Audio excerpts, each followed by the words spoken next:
Bonjour, je suis Julien Garrigue, votre conseiller Toulouse Métropole Rénov'. Je vais vous présenter le service Toulouse Métropole Rénov', les grands axes d'une rénovation performante, les différentes possibilités d'accompagnement tout au long de votre projet de rénovation. Nous sommes le service public de la rénovation énergétique du bâtiment dédié aux citoyennes et citoyens du territoire de Toulouse Métropole. Donc, Toulouse Métropole Rénov' fait partie du réseau Rénov' Occitanie. Nous avons pour mission de fournir à tout public des conseils gratuits, neutres et indépendants à propos de la rénovation énergétique, les énergies renouvelables et les éco-gestes, que ce soit sur des aspects techniques, réglementaires ou financiers. Nous sommes à votre service pour vous accompagner tout au long de votre projet. Vous avez à disposition 7 jours sur 7 un site internet hébergeant de la documentation technique et abordant le thème des aides financières. Et si malgré tout vous avez besoin de nous contacter, vous pouvez le faire sous 3 manières. En prenant rendez-vous sur nos différentes permanences couvrant le territoire de Toulouse Métropole, par téléphone ou via notre formulaire en ligne. Passons maintenant à la partie technique. Dans un projet de rénovation, le plus important, c'est l'isolation. Et pour qu'elle soit performante, c'est comme un blouson en plein hiver, il faut qu'il soit bien fermé pour nous protéger du froid. C'est ce qu'on appelle la continuité d'isolation. Pour vérifier une bonne continuité d'isolation sur le plan de logement, vous devez pouvoir faire le tour de la zone chauffée sans lever votre crayon. Ici, admettons que vous avez déjà ou que vous prévoyez d'avoir des menuiseries performantes, donc la continuité est bonne. Par contre, là, il y a un balcon déjà existant, donc cela va créer 2 ruptures d'isolant que l'on appelle des ponts thermiques. Pour vous expliquer la notion de pont thermique, je zoome sur ce détail du plan où je vous ai repéré un des murs du balcon, l'intérieur du logement et ces flèches qui représentent le froid pénétrant dans le logement à cause de la discontinuité d'isolant. Voilà ce qu'est un pont thermique. Si on voulait éliminer ces ponts thermiques, il faudrait démonter le ballon, mettre l'isolant et refaire un balcon derrière ou isoler tout le balcon. Cela coûterait trop cher par rapport aux gains que cela pourrait représenter. On cherche dans un projet idéal à réduire au maximum le nombre de ponts thermiques, mais dans les faits, il en reste toujours un petit peu. On continue. Voilà donc une démonstration de projet d'isolation plutôt performante, car à part ces 2 petits ponts thermiques, nous avons pu faire le tour de la zone chauffée sans presque lever le crayon. Vous l'avez peut-être remarqué sur cette animation, l'isolant se situe à l'extérieur du logement. C'est normal, c'est la solution la plus facile et la plus performante pour limiter le nombre de ponts thermiques. Si on avait fait une isolation par l'intérieur, en plus de perdre en surface et en confort d'été, bon, j'y reviendrai un peu plus tard, de nombreux ponts thermiques resteraient à cause des cloisons et murs lourds. Même si vous avez décidé de tout casser à l'intérieur, il peut y avoir des murs de soutien, comme cet exemple ici, où le pont thermique persistera. Voici une vue de profil d'un logement en rez-de-chaussée et d'un logement à étage ou d'un immeuble. Si on isole à l'intérieur, il peut y avoir une discontinuité d'isolant et des ponts thermiques au niveau du plafond ourdi et ou des planchers intermédiaires. Dans le cas où l'isolation est posée à l'extérieur, le plafond ourdi et le plancher intermédiaire sont bien recouverts par l'extérieur. Cela limite donc la pénétration du froid en hiver et de la chaleur en été au sein du logement. Autre avantage de l'isolation par l'extérieur, vous ne réduisez pas la surface intérieure de votre logement et vous n'êtes pas dérangé par les travaux si vous habitez déjà dans le logement. Deuxième poste lié à l'isolation des murs, les menuiseries. Les chiffres que je vais annoncer sont des ordres de grandeur. Si vous avez du simple vitrage en bon état, en passant au double vitrage, vous allez gagner 10% de gain énergétique. Si vous changez un double vitrage ancien en bon état pour un double vitrage récent, le gain est de l'ordre de quelques pourcents. Aussi surprenant que cela puisse paraître, le plus gros gain ne se situe donc pas dans le changement de vitrage. En plus, c'est un poste de travaux très cher. Disons que pour 10 menuiseries, vous en avez pour 10 000 euros, alors que pour une isolation par l'extérieur sur une maison de 120 mètres carrés, il y en a pour 15 000 euros environ. Dans le second cas, on isole beaucoup plus de surface déperditive que dans le premier. Donc si vous êtes un peu juste en budget, priorisez l'isolation des murs par l'extérieur plutôt que les vitrages. Vous pourrez les changer plus tard. Par contre, si votre vitrage donne sur un environnement bruyant ou vous donne une sensation de froid en passant devant, il faut le prendre en considération et donc élever le niveau de priorité de ce poste de travaux. Après les murs, passons à la toiture. En comble perdu, on peut avoir un isolant en rouleau ou un isolant soufflé. Cette deuxième option garantit plus facilement une bonne continuité d'isolant, alors que la première doit être rigoureusement mise en œuvre pour éviter l'espacement entre les rouleaux et donc une perte de performance de l'isolation. Si votre plafond suit la pente de la toiture, on dit que l'isolant est en rampant de toiture. Il est donc possible d'isoler ou renforcer l'isolant déjà en place de deux manières. En sous-face, mais si cela descend trop la hauteur de plafond, alors il reste la solution par l'extérieur, dite sarking. Cette dernière solution est plus chère puisqu'il faut détuiler le toit et rehausser la toiture. Si le plancher de la zone chauffée est accessible par le dessous, en passant par un garage, une cave ou un vide sanitaire, alors il existe plusieurs méthodes d'isolation. Entre poutres, projeté ou floqué, et en plaque. À Toulouse, le confort d'été est un sujet de plus en plus prégnant compte tenu de l'élévation des températures déjà ressenties et prévues. D'après le GIEC, la canicule de 2003 pourrait être le standard des étés des prochaines années 70. De ce fait, nous recevons beaucoup d'appels de personnes, au premier abord, convaincues que la seule solution face à ce phénomène, c'est la climatisation combinée avec des capteurs solaires photovoltaïques. Le problème, c'est que c'est un lourd investissement, que tout ce matériel électrique a une durée de vie limitée, comme tout matériel électrique d'ailleurs, qu'il faut donc recycler puis remplacer, alors qu'il existe d'autres manières de garder son logement confortable sans faire appel au système. Que ce soit en construction neuve ou en rénovation, voici les clés du confort d'été passif. L'inertie du logement. Pour illustrer ce qu'est l'inertie, vous avez remarqué que lorsque vous pénétrez dans un bâtiment ancien avec des murs épais, il y fait très frais. C'est grâce à l'inertie thermique. Même si la chaleur s'engouffre dans le bâtiment, elle est absorbée par les murs. Il est possible de reproduire cet effet en isolant les murs de votre logement par l'extérieur. Et c'est là que j'en viens à la seconde clé du confort d'été passif, l'isolation à privilégier par l'extérieur autant que possible pour bénéficier de l'inertie des murs. Autre point à souligner sur l'isolation par l'extérieur, elle permet de protéger les murs des rayons du soleil et donc à ces derniers de ne pas se charger en chaleur. En période de canicule, la nuit, la température ne descend pas suffisamment bas, donc les murs non isolés par l'extérieur se chargent de chaleur de jour en jour et l'isolant intérieur ne permet plus de protéger de la forte chaleur provenant des murs. Les protections solaires, il faut éviter autant que possible de faire rentrer les rayons du soleil dans votre logement. Donc fermez les volets des pièces que vous n'utilisez pas ou ombragez vos extérieurs avec des arbres. Enfin, limitez les apports de chaleur internes. Ne laissez pas les fenêtres ouvertes, limitez l'utilisation d'émetteurs de chaleur comme la cuisson, le four, l'aspirateur, l'ordinateur, les télés, la douche trop longue, etc. Pour ce dernier point, ce sont des recommandations à appliquer juste en période de canicule pour vous éviter de souffrir et d'avoir à recourir à la climatisation. Brièvement, ce qu'il y a à retenir sur les matériaux d'isolation, c'est dans le cas où votre plafond est fait de matériaux légers du style plaque de plâtre ou lambris. Privilégiez donc un isolant dense pour rajouter de l'inertie et là aussi, privilégiez un bon confort d'été. Voici une liste non exhaustive d'isolants denses.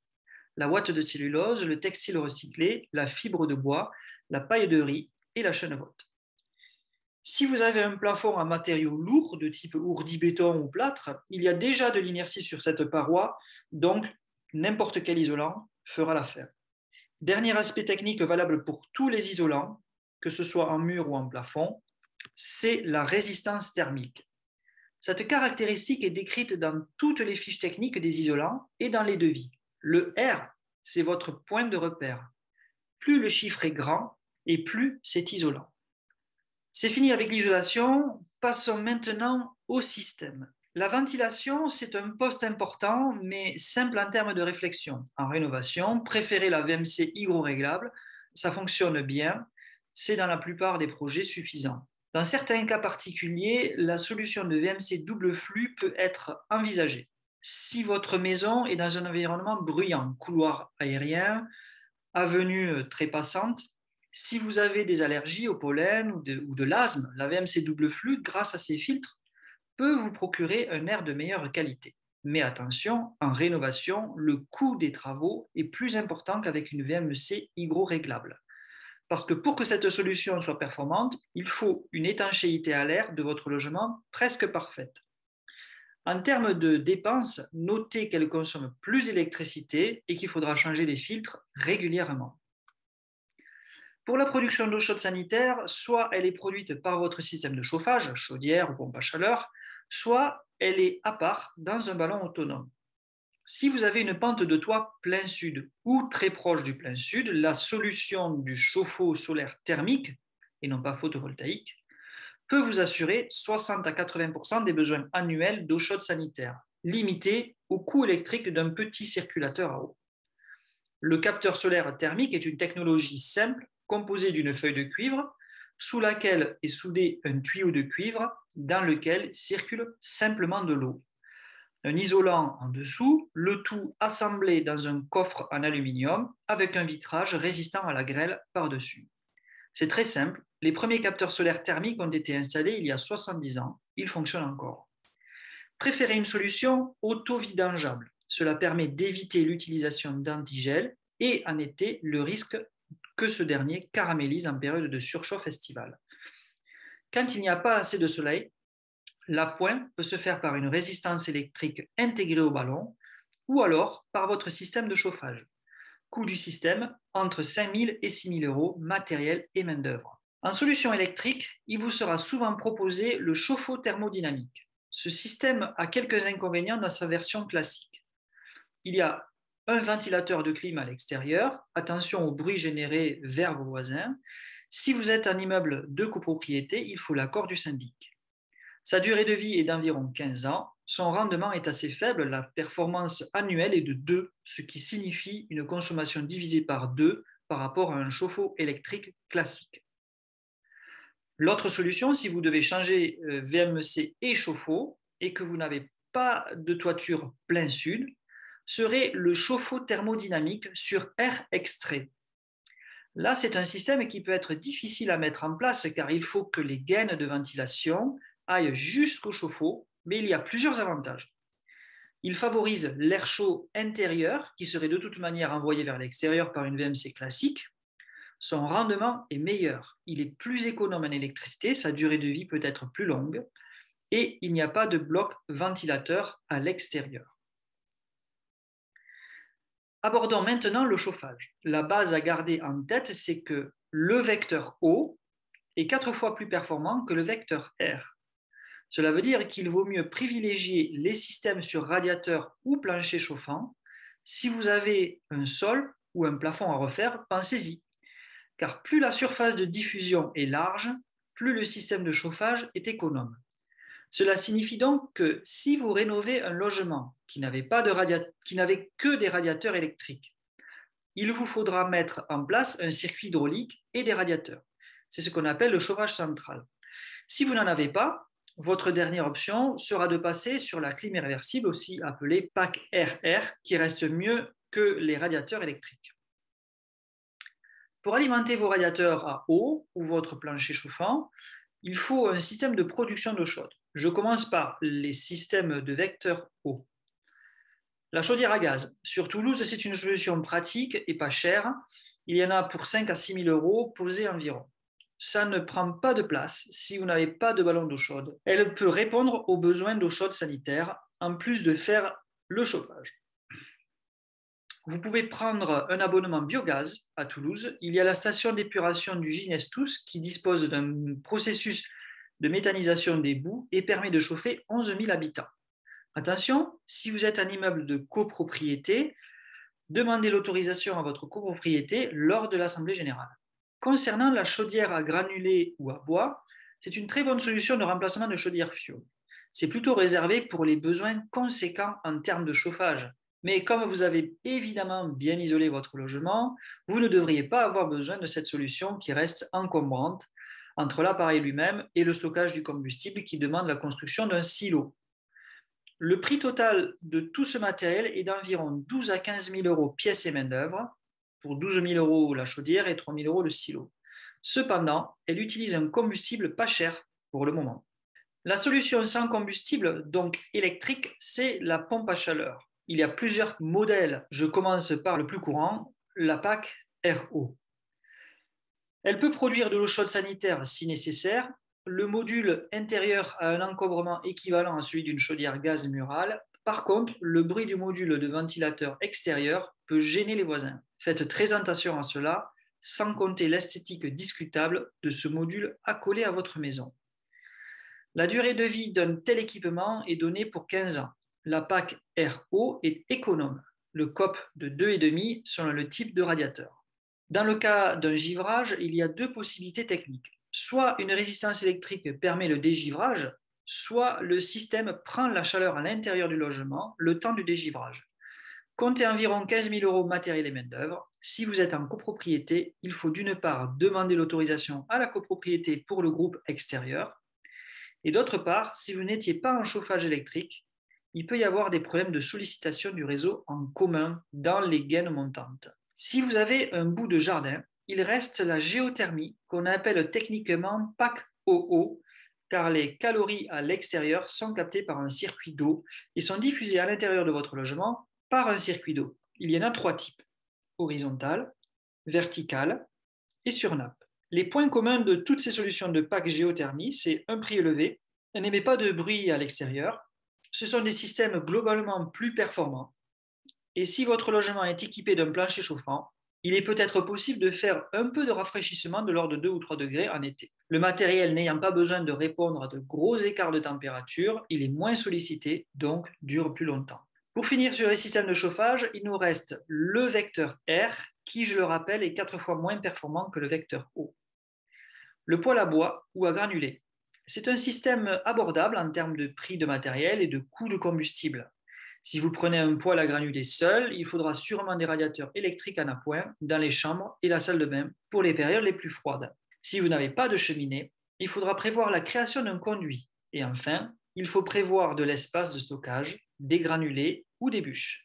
En copropriété, il est généralement interdit à cause du risque d'incendie trop élevé. Dernier système, en dernier recours, la pompe à chaleur RR ou clim réversible. C'est une solution abordable en remplacement de radiateurs électriques si vous n'avez pas la place ou n'avez pas envie de mettre un système hydraulique, des radiateurs à eau avec le système de production que l'on vient de voir. Par contre, comme elle sera utilisée à l'année, donc très sollicitée, les durées de vie sont estimées à une quinzaine d'années.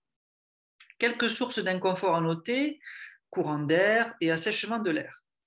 Elle a l'avantage de pouvoir permettre le rafraîchissement d'un logement qui serait sujet à surchauffe en été, mais gardez en tête tout ce qu'on a vu en début de conférence sur le placement de votre isolant vers l'extérieur, pour justement la solliciter le moins possible. En copropriété, même avertissement que pour la PAC RO, il faut une autorisation. J'aborde brièvement le sujet de la copropriété. Si vous êtes dans ce cas, vous avez sans doute remarqué qu'à l'échelle individuelle, les marges de manœuvre en rénovation sont limitées. Rassurez-vous, si vous êtes dans une démarche de rénovation pour raison d'inconfort et ou d'économie d'énergie, il est peu probable que vous soyez un cas isolé au sein de tout l'immeuble. La rénovation de l'immeuble, c'est une démarche gagnante pour tout le monde, grâce aux économies d'échelle. Et depuis 2020, il existe des subventions spécifiques à la copropriété cumulables avec les aides individuelles. Et ensuite, pour des raisons de performance et de qualité et de simplicité, l'isolation des murs va se regarder prioritairement par l'extérieur. Parlez-en au président du conseil syndical, donnez-lui nos coordonnées pour qu'il nous contacte afin d'organiser une première réunion d'information gratuite. Enfin, sachez qu'il existe un webinaire spécial CoPro qui explique l'accompagnement en détail. Une dernière diapositive récapitulative par ordre de priorité d'investissement. L'isolation, le plus important. Je pense que vous l'avez bien compris. Ensuite, il y a le mode de diffusion de la chaleur. Le mieux, c'est le plancher chauffant, mais si votre budget est limité, passez sur des radiateurs à eau. Vient ensuite le système de production. Même si vous partez sur une chaudière gaz, vous serez toujours à temps de changer plus tard pour un système plus vertueux lorsque vous aurez les financements nécessaires. Et enfin, l'eau chaude sanitaire. Si vous avez une toiture plein sud, sans ombre, privilégiez le chauffe-eau solaire thermique. Si vous passez sur le chauffe-eau thermodynamique, essayez de mettre en place la solution sur air extrait. Maintenant, nous allons aborder le thème de l'accompagnement à votre projet de rénovation. À Toulouse Métropole Rénov', nous sommes là pour vous donner des conseils techniques dans les grandes lignes en fonction de votre projet. Nos conseils sont inspirés du scénario Négawatt. Sur l'aspect financier, nous sommes là pour vous donner des ordres de grandeur de subventions auxquelles vous pourriez prétendre selon le revenu fiscal total du foyer, mais le sujet est si riche que je ne vais pas l'aborder aujourd'hui. Il y a une visioconférence dédiée à ce sujet. Inscrivez-vous sur notre site internet dans la rubrique Visites et manifestations pour y participer. Toulouse Métropole Rénov', c'est un service d'accompagnement à la rénovation énergétique de votre logement qui propose des services gratuits et des services subventionnés avec un reste à charge. Il existe deux types de rénovation. La rénovation par poste de travaux. Il s'agit d'une rénovation poste par poste. Il n'est pas nécessaire d'atteindre une performance énergétique particulière et les montants d'aide financière dépendront du type de travaux. La rénovation globale, il s'agit d'une rénovation par bouquet de travaux. Il sera nécessaire d'atteindre un gain énergétique précis qui sera justifié par un audit énergétique du logement. Si vous avez besoin d'un accompagnement à la rénovation par poste, contactez Toulouse Métropole Rénov'. Nous vous donnons des conseils dans les grandes lignes pour une rénovation par poste de travaux. Exemple, vous isolez la toiture, on vous donne un conseil, vous faites des travaux, puis plus tard, vous nous contactez à nouveau pour vous occuper du changement de la chaudière, on vous donne des conseils en conséquence, vous faites vos travaux, etc., etc. À chaque étape du conseil, on peut vous présenter l'éventail des choix techniques selon votre projet. Ensuite, si vous avez besoin, nous pouvons regarder vos devis, nous vous donnerons un montant approximatif des aides mobilisables et nous vous conseillerons sur la cohérence de votre projet de travaux. Si vous avez besoin d'un accompagnement pour une rénovation comportant plusieurs postes de travaux ou un bouquet de travaux que l'on appellera rénovation globale, là aussi nous vous donnons les axes de rénovation, les grandes lignes, les priorités. Nous pouvons voir l'orientation du logement, la forme de la maison, son emplacement, mais on reste sur des ordres de grandeur en termes de chiffrage de rénovation. Soit le conseil qu'on vous a donné vous suffit et puis vous vous lancez dans votre projet, soit vous avez besoin d'un accompagnement très personnalisé avec un technicien qui vient chez vous pour voir en détail le logement. Et à ce compte-là, vous pouvez faire appel à un bureau d'études RGE privé qui vous proposera un audit avec scénario de rénovation, ou au bureau d'études Rénov Occitanie qui vous proposera un audit comportant 3 scénarios de rénovation.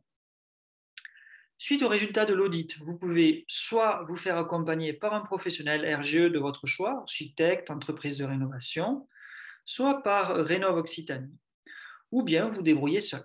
Sachez que même si vous avez fait un audit par un bureau d'études privé RGE, vous pouvez passer directement à l'étape 2 du dispositif Rénov Occitanie. Enfin, pour répondre aux demandes plus complexes qu'un chantier de rénovation seul, comme par exemple une extension de maison, une rénovation lourde, nous pouvons vous proposer le parcours avec l'association d'architectes AROC. Le dispositif Rénov Occitanie, dans son étape 1, prévoit un audit énergétique à 90 € au lieu de 600 car il est subventionné par la région. Il comprend une visite sur site d'un auditeur qui livrera un rapport contenant 3 scénarios de rénovation, un personnalisé, un à moins 40% et un BBC rénovation. Le montant approximatif des différents postes de travaux, le montant d'aide mobilisable avec le reste à charge, un plan de financement. Pour déclencher cette mission, contactez-nous. L'étape 2, facturer 480 €, propose un accompagnement aux travaux qui comprend l'actualisation des scénarios de travaux, l'analyse des devis, une assistance aux différentes demandes d'aide, MaPrimeRénov', les C2E, Toulouse Métropole, 2 visites, c'est-à-dire une pendant le chantier et une en fin de chantier pour l'aide à la réception des travaux, et un suivi de consommation pendant 3 ans. Enfin, il existe le dispositif MaPrimeRénov' Sérénité, le plus généreux en termes de subvention. Il est réservé aux ménages modestes et très modestes. Il propose un audit et un accompagnement gratuit tout au long du projet de rénovation qui doit atteindre une performance minimale de 35% de gain énergétique. Pour pouvoir être éligible à ce dispositif, votre logement doit avoir plus de 15 ans et vous ne devez pas avoir un prêt à taux zéro ou un prêt accession sociale inférieur à 5 ans. Cette présentation est terminée. Nous espérons qu'elle vous sera utile. Merci pour votre attention